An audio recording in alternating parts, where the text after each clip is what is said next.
Bismillahirrahmanirrahim. Assalamualaikum warahmatullahi wabarakatuh. Alhamdulillah, wassalatu wassalam ala Rasulillah Muhammad ibn Abdullah wa ala alihi wa ashabihi wa mawalah. Asyhadu an la ilaha illallah wahdahu rabbi la syarika lah wa asyhadu anna Muhammadan abduhu wa rasuluh. Qala Allah Ta'ala fil Qur'anil Karim, Ya ayyuhalladzina amanu taqullaha haqqa tuqatih wa la tamutunna illa wa antum muslimun, amma ba'd. Faya ayyuhal hadirun i'lamu arsyadakumullah fa inna asdaqal hadithi kitabullah wa khairal hadyi hadyu Muhammadin sallallahu alaihi wa alihi wasallam. Allahumma 'allimna ma yanfa'una wanfa'na bima 'allamtana wa zidna ilman. Para hadirin, akhwat wa ummahat fillah rahimani wa rahimakumullah. Alhamdulillah, pada kesempatan ini insyaallah taala kita akan melanjutkan pembacaan kitab Fiqhus Sunnah lin Nisa wa ma yajibu an ta'rifahu kullu muslimatin min ahkam, karya Syekh Abu Malik Kamal bin As-Sayyid Salim hafizahullahu ta'ala wa ra'ah. Dan kita masih di pembahasan tentang zinat al-mar'ah al-muslimah, yakni perhiasan bagi muslimah. Di pembahasan yang lalu sudah kita jelaskan beberapa poin. Pertama berkaitan dengan hiasan rambut, kemudian hiasan gigi, dan berikutnya yang sudah kita bahas adalah berhias dengan wewangian. Kemudian yang keempat yang sudah kita bahas adalah berhias dengan celak. Berikutnya kita akan membahas tentang berhias dengan inai atau pewarna rambut. Berkata muallif hafizahullahu ta'ala, perempuan begitu juga laki-laki tidak diperbolehkan mencabut uban. Hal ini sesuai dengan sabda Nabi sallallahu alaihi wasallam, la tantifu asy-syaib ma min muslim yashibu syaibatan fil Islam illa kanat lahu nuran yaumal qiyamah. Janganlah kalian mencabut uban. Tidaklah seorang muslim yang beruban dalam keadaan memeluk Islam kecuali ubannya itu akan bersinar pada hari kiamat. Hadis ini sangat jelas sekali menjelaskan kepada kita tentang larangan mencabut uban. Karena sesungguhnya uban itu merupakan satu keistimewaan, satu keutamaan bagi seorang muslim. Dengan catatan dia tetap berpegang teguh dengan Islam dan imannya. Nah, fadilah dari uban ini nanti kelak di yaumul qiyamah, uban tersebut akan menjadi cahaya bagi pemiliknya. Maka dengan demikian, ini merupakan salah satu aturan, batasan syariat terkait dengan masalah rambut. Siapa saja yang rambutnya sudah mulai beruban, maka jangan sekali-kali dia mencabut ubannya. Taib. Namun, ibu-ibu yang dirahmati Allah, uban itu boleh diwarnai dengan pewarna rambut yang berwarna kuning atau merah. Hal ini berdasarkan riwayat dari Abu Hurairah radhiyallahu taala anhu, bahwa Rasulullah sallallahu alaihi wasallam bersabda, innal yahuda wan nasara la yasbughun fakhalifuhum.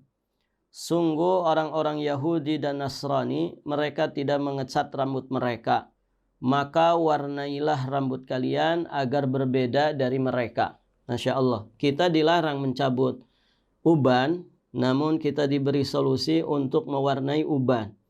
Dan ketika ini dipraktekkan, ya ta'atan lillah wa ta'atan li rasulih, ya sesuai dengan ketaatan kepada Allah, ketaatan kepada Rasulnya, dan juga dalam rangka mukhalafatul Yahud wan Nasara, dalam rangka menyelisihi Yahudi dan Nasrani, maka aktivitas ini bisa menjadi pahala di sisi Allah Subhanahu wa taala.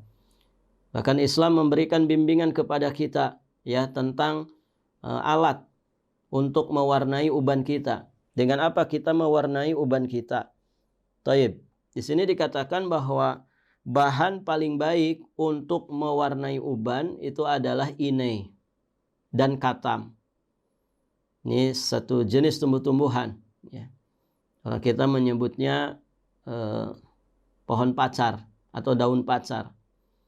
Diriwayatkan oleh Abu Dzar bahwa Rasulullah Shallallahu Alaihi Wasallam bersabda, Inna ahsana ma ghayyartum bihi syaib al-hinna wal katam. Sesungguhnya sesuatu yang paling baik untuk mengubah warna uban itu adalah inai dan katam. Sesuatu yang paling baik untuk mengubah warna uban itu adalah inai dan katam. Akan tetapi di sini juga ada batasan terkait dengan mewarnai rambut. Yakni tidak boleh mewarnai rambut dengan warna hitam. Ketika Rasulullah Shallallahu Alaihi Wasallam melihat rambut dan jenggotnya Abu Quhafah yang telah memutih pada hari pembebasan kota Mekah, maka Nabi Shallallahu Alaihi Wasallam bersabda, "Ghayru hadza bisyai'in." Ubahlah warna rambutmu itu dengan apapun. Wajtanibu as-sawad, dan hindarilah warna hitam. Jadi uban itu tidak boleh diwarnai dengan warna hitam. Namun warnailah dengan warna kuning atau warna merah. Taib. Kemudian di sini juga dibahas tentang mewarnai tangan dan juga kaki. Mu'adzah mengisahkan bahwa seorang perempuan bertanya kepada Aisyah radhiyallahu taala anha, "Takhtadibul haid?" Apakah perempuan yang sedang haid itu boleh mewarnai tangan dan juga kakinya? Faqalat, maka Aisyah menjawab, "Qad kunna indan nabiyyi sallallahu alaihi wasallam wa nahnu nakhtadibu falam yakun yanhana anhu." Aisyah menjawab, kami mewarnai tangan dan juga kaki kami ketika Rasulullah Shallallahu Alaihi Wasallam masih hidup, dan ternyata beliau tidak melarang kami. Maka dari sini mewarnai tangan dan kaki dibolehkan ya bagi perempuan, baik perempuan yang suci ataupun perempuan yang sedang haid ya. Dan untuk perempuan yang suci, ibu-ibu yang dirahmati Allah, ketika dia mau melaksanakan sholat, mau berwudu, maka dia mesti menghilangkannya. Berdasarkan riwayat dari Ibnu Abbas radhiyallahu taala anhuma, di mana beliau berkata, istri-istri kami mewarnai rambut mereka pada malam hari, tetapi saat menjelang pagi mereka melepasnya untuk berwudu dan melaksanakan sholat. Kemudian mereka mewarnainya kembali ya setelah melaksanakan sholat. Dan ketika menjelang zuhur, mereka kembali melepaskannya. Kemudian berwudu lalu melaksanakan sholat. Mereka menggunakan pewarna tersebut dengan baik dan hal itu tidak menghalangi mereka untuk melaksanakan sholat. Jadi bagi wanita yang suci ketika ingin mewarnai tangan dan juga kakinya, maka dia harus menghilangkannya ya di saat mau berwudu untuk melaksanakan sholat. Demikian. Kemudian di pembahasan berikutnya, beliau nukilkan pembahasan tentang masalah alat-alat kosmetik. Perempuan boleh menggunakan alat-alat kosmetik ini untuk berhias di hadapan suaminya dengan alat kosmetik apapun yang dia kehendaki.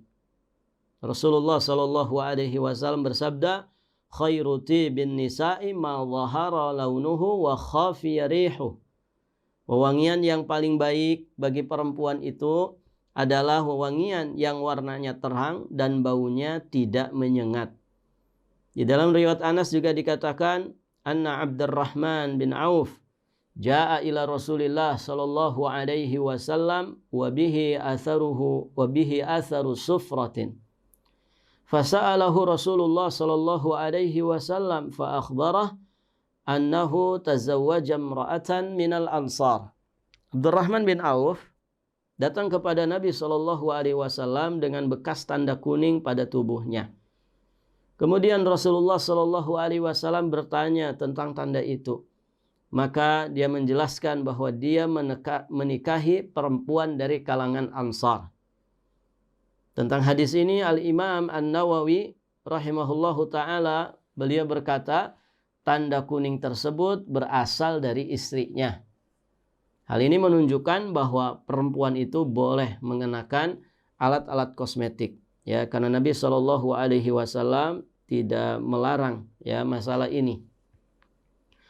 Kesimpulannya, kosmetik itu boleh digunakan selama tidak ditunjukkan kecuali kepada orang yang Allah Subhanahu wa taala perbolehkan untuk melihatnya. Selain itu, ya syarat yang lainnya tidak terdapat penipuan, pemalsuan ya bagi seseorang. Kemudian tidak menimbulkan efek-efek yang berbahaya pada kulit perempuan yang memakainya. Nah ini kesimpulannya begitu ya. Jadi dibolehkan dengan catatan. Tadi catatannya hanya ditunjukkan untuk kepada orang yang boleh ya melihat perhiasan kita. Kemudian tidak ada unsur pemalsuan ya. Merubah esensi daripada ciptaan Allah Subhanahu wa taala.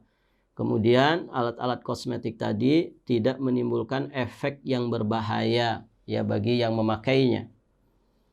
Nah, beliau kemudian di sini memberikan catatan dan kita bacakan saja. Ini bermanfaat sekali untuk menjadi perhatian bagi para wanita ya ketika mereka ingin berhias diri di hadapan suaminya. Beliau katakan di sini, beberapa dokter menjelaskan bahwa sebagian alat kosmetik itu berbahaya pada kulit. Jika terdapat kepastian tentang hal itu, maka berarti perempuan tidak boleh menggunakannya karena tidak memenuhi syarat yang tadi kita sebutkan. Nah, berikut ini kami kutipkan beberapa pendapat mereka.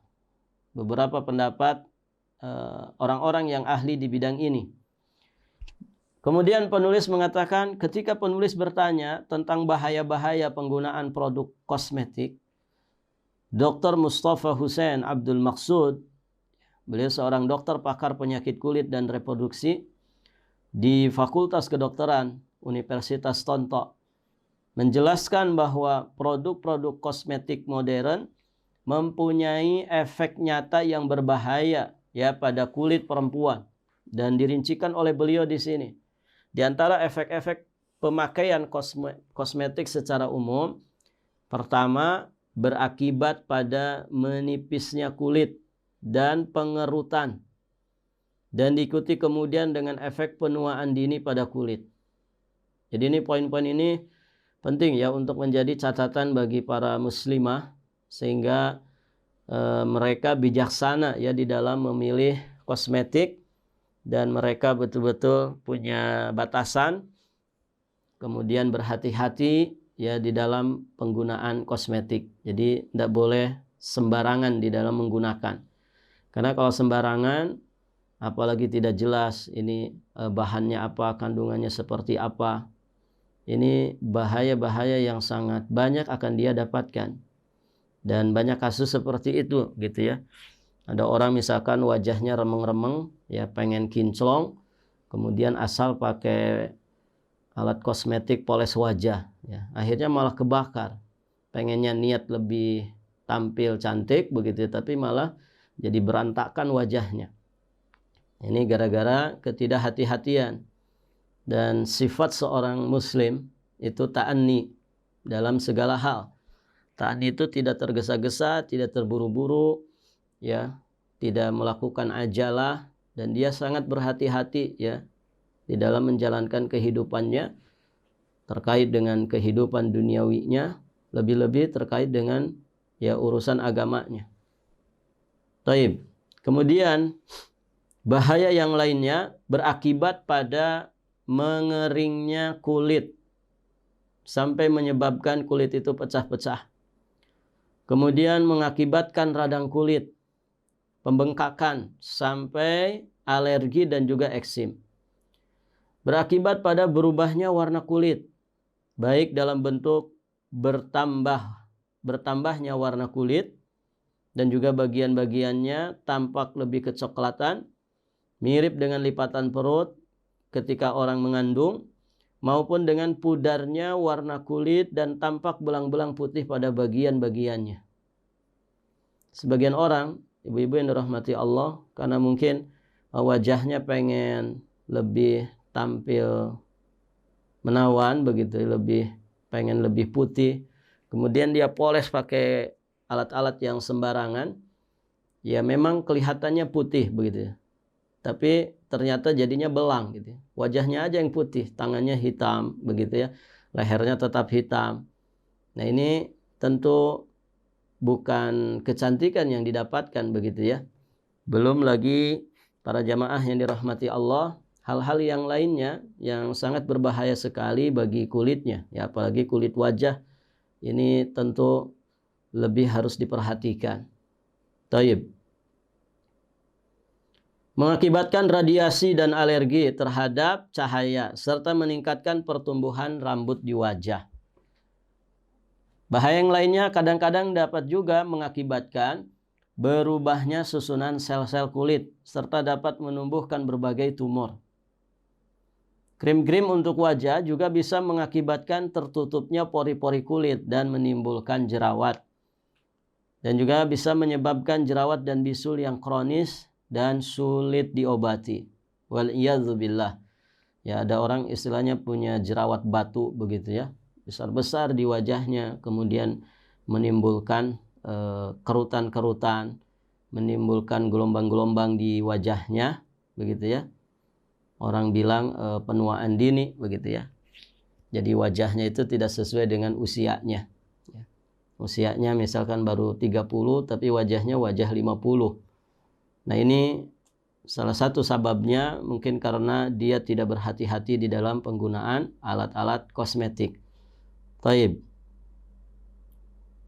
Dan tentu ibu-ibu sebagai muslimah, sebagai istri dari suami, maka harus kreatif dalam masalah ini. Artinya mencari informasi yang baik, mencari rujukan yang terbaik di dalam masalah ini. Mana ya alat-alat kosmetik yang aman untuk kita gunakan dan mana yang tidak aman. Ini harus pintar-pintar ya, para muslimah, para istri harus pintar-pintar di dalam masalah seperti ini ya, sehingga keinginan kita di dalam meraih ridha Allah Subhanahu wa taala dengan wasilah memberikan yang terbaik untuk suami, berhias di hadapan suami, betul-betul sesuai dengan apa yang kita harapkan. Begitu ya, kita mendapatkan pahala berlimpah di sisi Allah Subhanahu wa taala, dan kita pun tetap dengan tanggung jawab dan amanah kita di dalam menjaga kesehatan jiwa dan juga raga kita. Demikian. Kemudian beliau juga sampaikan di sini tentang efek-efek pemakaian lipstik. Yang pertama, berakibat pada mengeringnya bibir sehingga pecah-pecah dan berakibat pula pada pembengkakan bibir. Berikutnya, pemakaian yang terus-menerus bisa mengakibatkan eksim dan alergi bibir yang dapat menimbulkan berbagai penyakit-penyakit bibir. Kemudian, zat-zat pewarna itu bisa berakibat pada meresapnya radiasi yang terpusat di sekitar mulut. Termasuk juga berakibat pada bertambahnya warna kecoklatan bibir di sekitar mulut. Jadi niatnya tampil menawan dengan bibir yang dipoles, tapi berujung kepada sesuatu yang justru malah buruk. Dan hal ini merupakan penyakit yang banyak menimpa perempuan-perempuan yang memakai lipstik. Tentu di sini lipstik yang sembarangan gitu ya. Ketika zat-zat kimiawi dalam lipstik bercampur dengan makanan dan minuman, maka terhisapnya zat-zat tersebut dapat mengakibatkan bahaya-bahaya yang nyata pada tubuh. Karena dia posisinya di bibir, dan bibir itu ya salah satu di antara alat untuk memasukkan minuman atau memasukkan makanan, mengunyah makanan. Maka ibu-ibu yang dirahmati Allah, ketika pelapis bibir atau lipstick itu terbuat dari zat-zat yang berbahaya, ini bisa ikut kemasuk ya ke dalam tubuh ya, sehingga bisa saja zat-zat kimia yang berbahaya tadi merusak organ-organ tubuh dalam kita dan mengakibatkan kita terjangkit beberapa penyakit tertentu. Wal iyadzubillah. Di dalam majalah Al-Wa'yi Al-Islami, Dr. Wajiz Zainal Abidin menerangkan beberapa hal berikut ini. Ada 5 poin yang beliau sampaikan. Pertama, para pemudi mengusapkan cairan lengket pada rambutnya agar rapi. Orang-orang menamainya dengan minyak rambut. Benda tersebut dapat menyebabkan rapuhnya rambut sampai rontok. Bahkan dapat membahayakan kornea mata jika mengenainya secara langsung maupun tidak langsung. Selain itu dapat pula menimbulkan radiasi. Pengobatan terhadap keluhan-keluhan ini seringkali memakan waktu yang berbulan-bulan. Nah, ini juga tentang alat-alat kosmetik terkait dengan masalah rambut. Ini juga harus diperhatikan. Ibu-ibu yang dirahmati Allah, jangan sembarangan meminyaki rambut. Kemudian alat-alat kosmetik dan obat-obatan pemoles yang diusapkan pada wajah akan berdampak pada tumbuhnya bisul dan infeksi kulit. Kulit akan menjadi rentan, keriput, dan mengalami penuaan dini. Kadang-kadang garis keriput meninggalkan bekas yang jelas pada daerah di bawah kelopak mata. Baik, ibu-ibu yang dirahmati Allah. Dan di sini lagi-lagi bahan-bahan kimia ini harus betul-betul diperhatikan. Kalau masih ada bahan-bahan dari herbar-herbaran ya, daun-daunan mungkin gitu ya, atau mungkin dari jenis buah-buahan tertentu yang bermanfaat untuk vitamin kulit, kesehatan kulit, maka langkah baiknya kita memilih yang seperti itu. Dan kami pernah tahu begitu ya, di masa-masa kecil orang-orang tua dulu kalau mau nyuci wajah itu tidak pakai alat macam-macam begitu ya. Cukup ngambil daun pucuk belimbing, kemudian digosok-gosokkan sampai lembut dan digosokkan ke wajahnya gitu. Nah, ini kan herbal begitu ya. Ini dedaunan dan insya Allah itu tidak ada efek, walaupun kita nggak tahu gitu ya kandungan pucuk daun belimbing ini apakah iya bermanfaat untuk wajah ataukah tidak begitu ya. Ya intinya ya paling tidak kalau memang ada bahan-bahan alamiah yang betul-betul bermanfaat begitu ya, dan teruji kemanfaatannya, kenapa kita nggak pakai yang seperti itu? Toh orang-orang tua dulu begitu ya, mereka nggak kenal beragam macam alat-alat kosmetik, tapi mereka tetap bisa merawat dirinya ya. Dengan apa? Dengan apa yang ada di sekitar mereka ya. Mungkin apa yang sering ada di dapur kita gitu ya, dari rempah-rempah, dari rimpang-rimpang, atau dari dedaunan, atau hal-hal yang lainnya yang memang teruji ya, ternyata itu bermanfaat. Demikian. Ya, sama seperti siwak begitu ya. Zaman dulu kan tidak mengenal ada odol, pasta gigi, tidak mengenal ada ma'jun, al-asnan gitu ya. Tapi Masya Allah ya, mereka orang yang sehat-sehat. Mungkin juga tidak ada rumah sakit yang di situ dokter gigi, ada dokter gigi gitu ya. Ada spesialis dokter gigi, ada dokter bedah mulut, ini dan itu. Banyak sekali seperti yang ada saat ini. Mungkin di masa-masa dulu kan nggak ada. Mereka hanya cukup dengan siwak begitu kan. Di masa Nabi SAW cukup dengan siwak. Dan Masya Allah itu ternyata yang terbaik ya.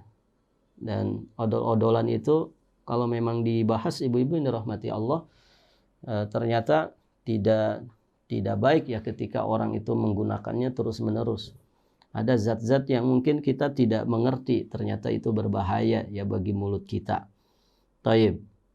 Bahkan ketika ketelan Ini mungkin juga bisa membahayakan organ dalam kita. Nah, yang seperti ini ya tentu kita mesti pelajari begitu ya. Sehingga kita bisa lebih menjalankan kehidupan dunia ini dengan sebaik-baiknya, terkhusus dengan amanah menjaga kesehatan, amanah menjaga kebersihan dari anggota tubuh kita.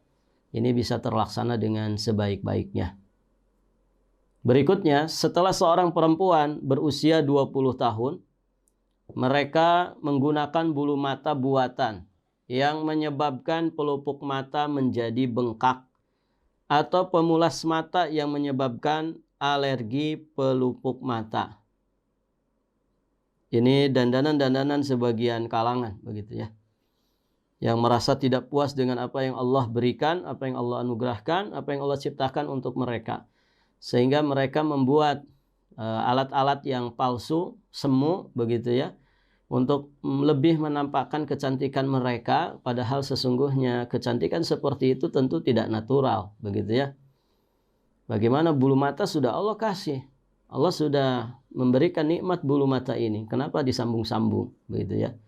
Allah sudah memberikan nikmat kepada kita punya bulu alis, ya. Kenapa kemudian dihilangkan bulu alisnya itu dan diganti dengan tato? Kita sudah dikasih gigi yang baik, Masya Allah. Kenapa harus dikikir, begitu ya, direnggangkan? Nah, demikian ibu-ibu yang dirahmati Allah.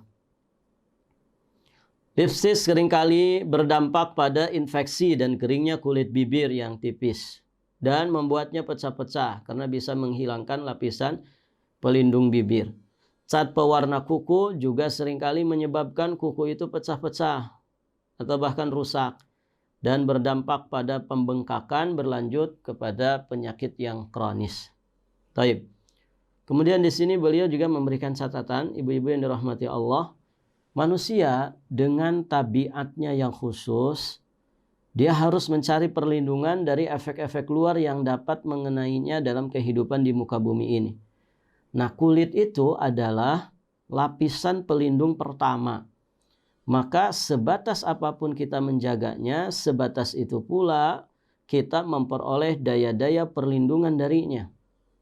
Namun kata beliau, sungguh sayang sekali. Dunia modern menjangkitkan penyakit pada daya-daya perlindungan tersebut. Dengan cara apa? Dengan cara penggunaan yang berlebih-lebihan terhadap alat-alat kecantikan dalam beragam jenis dan juga bentuknya. Wal'iyadzubillah.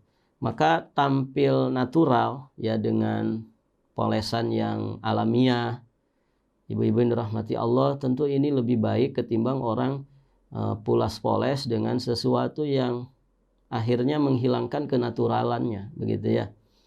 Jadi orang dandan tuh jangan sampai kayak pakai topeng begitu ya. Dan efek dandanan itu kan luar biasa gitu ya. Orang yang hidungnya pesek jadi bisa mancung begitu ya. Yang kulitnya remeng-remeng jadi kinclong ya. Tapi terkadang ibu-ibu yang dirahmati Allah, justru yang seperti itu tuh akan menghilangkan nilai-nilai kenaturalan yang ada pada orang tersebut. Demikian, Allahu a'lam bishawab. Dalam majalah Tabibuka Al-Khas di tahun kedua nomor 4 di bulan April 1970. Tabibuka Al-Khas, ya. Dokter khususmu, yakni Dr. Abdul Mun'im, mufti, pakar dan ketua bagian penyakit-penyakit kulit di Fakultas Kedokteran Universitas Kairo menjelaskan. Dan penulis kitab ini memang orang Mesir, ibu ya. Jadi yang beliau nukilkan rata-rata dari Mesir. Terdapat banyak hal yang bisa mengakibatkan kerontokan rambut. Penggunaan alat pengering rambut atau obat-obat kimia tertentu juga bisa menyebabkan kerontokan rambut. Obat-obat tersebut akan merapuhkan karakter rambut hingga rambut itu bisa dibentuk sesuai dengan model yang diinginkan. Sebagian orang seringkali tidak mengetahui bahaya yang timbul dari upaya mengikat rambut dengan teknik apapun. Akar rambut seringkali tertarik dalam waktu lama sehingga mengakibatkan suplai darah ke rambut menjadi terhambat. Artinya sel-sel akar rambut ini akan semakin menipis sehingga pertumbuhannya terhenti. Hal itu kemudian mengakibatkan rambut menjadi lemah, lalu rontok. Efek samping yang sama juga terjadi pada rambut yang sering diwarnai dengan warna yang berganti-ganti. Lama-kelamaan rambut itu akan melemah ya dan rapuh, ya, sehingga ya rontok. Kalau sudah banyak rontok berarti akan botak, ya. Dan kalau rontok seperti itu biasanya susah untuk numbuh kembali karena rontoknya dengan akar-akarnya. Dr. Wahbah Ahmad Hasan dari Fakultas Kedokteran Universitas Iskandariyah, Iskandaria ini salah satu kota di negeri Mesir, berkata bahwa membuang alis dengan beragam teknik, kemudian menggunakan pena atau alat lain untuk melukis alis tersebut juga mempunyai dampak buruk. Karena alat kosmetik itu terbuat dari susunan logam yang rumit seperti timah dan air raksa yang melebur dalam susunan pelumas seperti minyak kakao. Beberapa bahan pewarna juga mengandung residu minyak bumi. Masya Allah, ibu-ibu yang dirahmati Allah. Ini mengerikan ya bahan-bahan kosmetik ini kalau tidak berhati-hati. Semua itu merupakan oksidasi dari berbagai zat yang membahayakan kulit. Penyerapan pori-pori kulit terhadap bahan-bahan tersebut akan menyebabkan kulit membengkak dan akhirnya alergi. Jika penggunaan kosmetik dilakukan terus-menerus, maka efek buruknya akan terasa pada rangkaian susunan darah, hati, dan juga keseluruhan tubuh. Lebih jauh lagi, ibu-ibu yang dirahmati Allah, bahan-bahan yang terkandung dalam kosmetika itu bisa mengendap secara mendalam, hingga butuh waktu lama untuk membebaskan tubuh dari efek sampingnya. Kemudian juga membuang alis dengan beragam peralatan kosmetik juga akan mengaktifkan bakteri berbahaya pada kulit. Waliyadzubillah. Dan ketika proses pembuangan alis terhenti, maka alis tersebut akan tumbuh serentak dengan lebat dan tidak lagi beraturan. Padahal jika kita perhatikan, alis asli sebenarnya selalu mengambil bentuk yang sesuai dengan rambut, dahi, dan juga roman wajah kita. Artinya ini yang natural yang Allah Subhanahu wa Ta'ala berikan kepada kita. Jangan kemudian dirusaknya, jangan kemudian dirubah-rubahnya, karena pasti madarat. Ya, kodrat manusia ya seperti ini. Tidak boleh kita mengubah esensi ciptaan Allah Subhanahu wa Ta'ala. Dr. Nadia Abdul Hamid Salih, konsultan penyakit mata, juga berkata, program-program kecantikan mata seringkali menggunakan zat-zat kimia yang bisa membahayakan mata. Bisa merontokkan bulu mata, menjadikan pelupuk mata bengkak dan terinfeksi. Meski seakan-akan indah dilihat dari luar, ya, di samping itu praktek-praktek tersebut juga berakibat pada rusaknya pelupuk mata.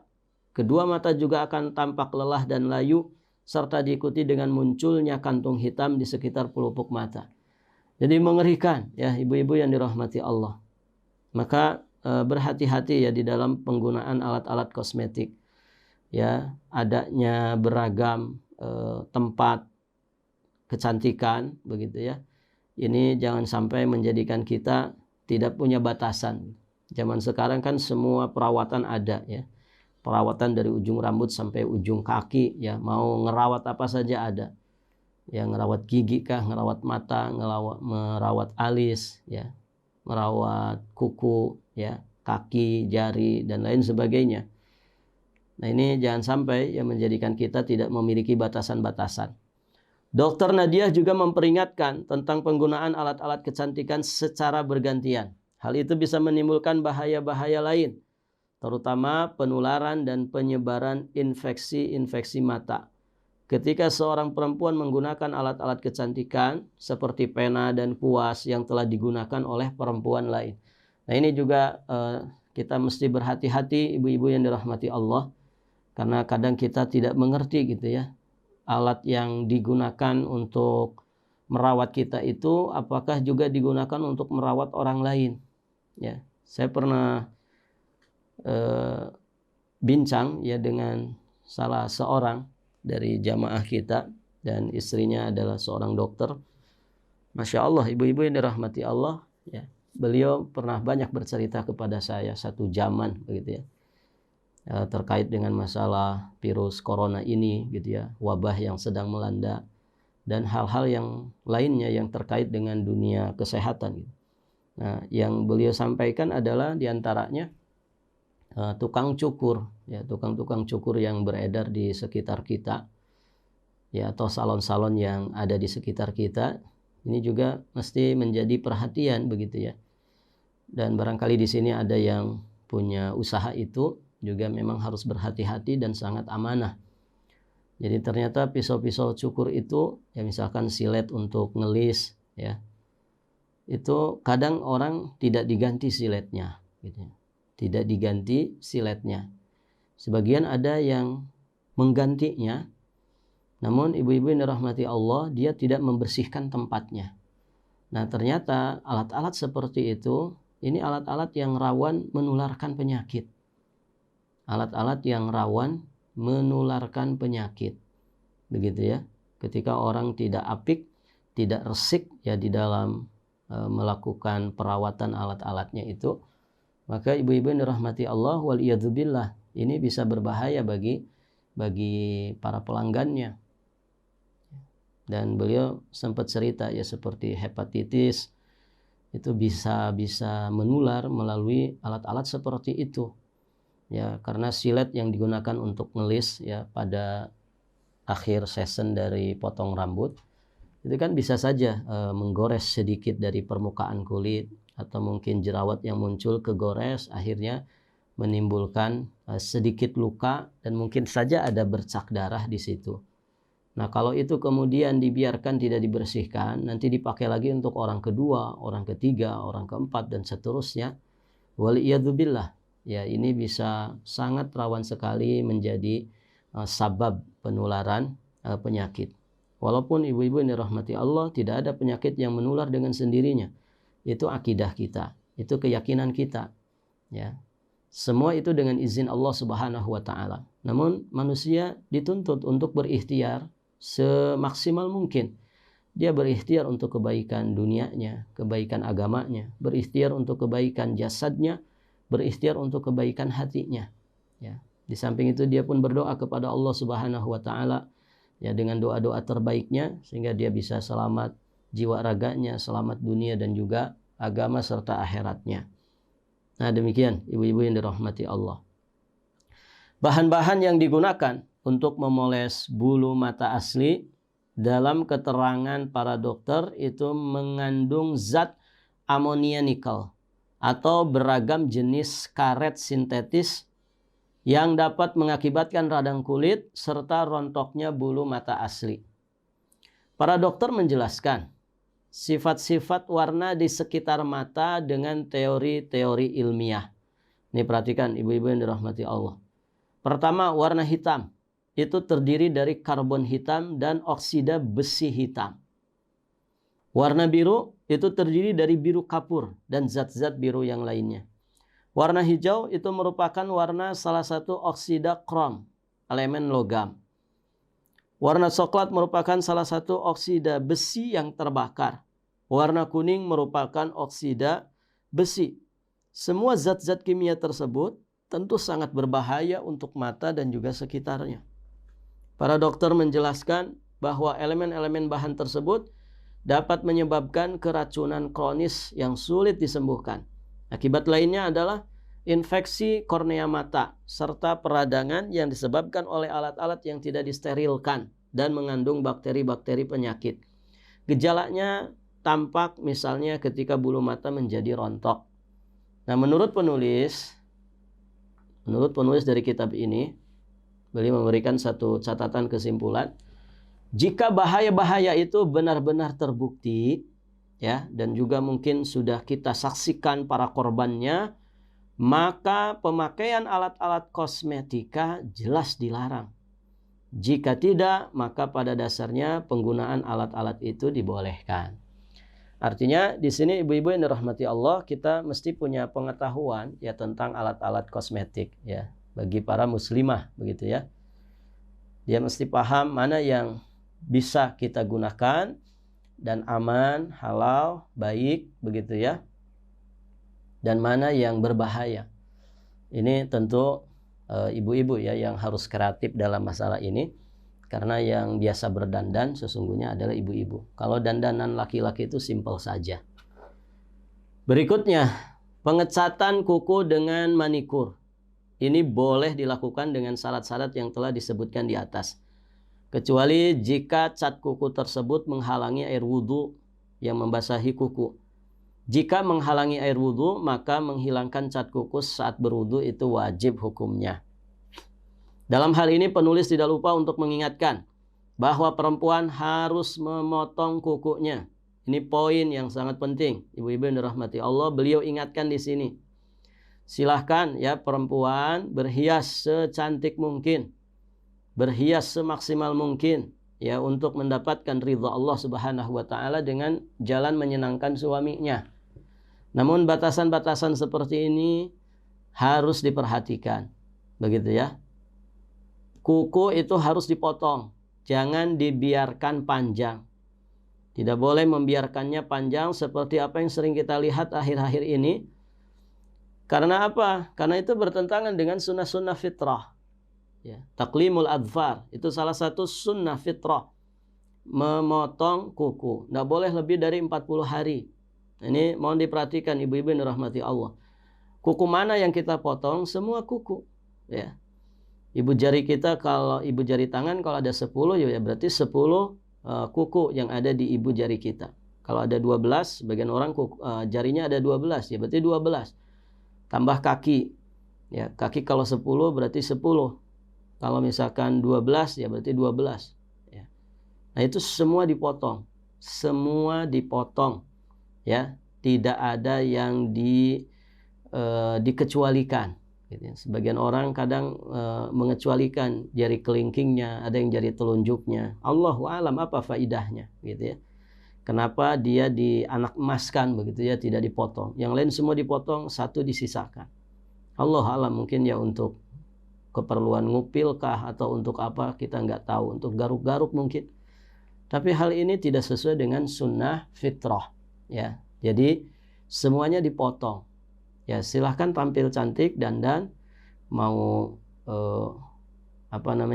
manikur, mau pediakur atau apa itu namanya, gitu ya. Tetap sunnah-sunnah fitrah jangan sampai diabaikan, dipotong semuanya. Perempuan juga tidak boleh menyambung kukunya dengan kuku buatan yang lebih panjang dan mengkilat, karena perbuatan tersebut termasuk mengubah esensi ciptaan Allah dan menyerupai orang-orang kafir. Dan tentu juga bertentangan dengan fitrah yang baik. Nah, demikian ibu-ibu yang dirahmati Allah. Semoga apa yang dibahas ini menjadi pengingat dan juga peringatan terkhusus bagi ibu-ibu, ya, sehingga ibu bijaksana di dalam menggunakan alat-alat kosmetik. Demikian sampai di sini. Insyaallah ta'ala nanti kita akan lanjutkan di poin berikutnya tentang masalah menggunakan perhiasan. Barakallahu fikum. Akhiru da'wana anil hamdulillahi rabbil alamin.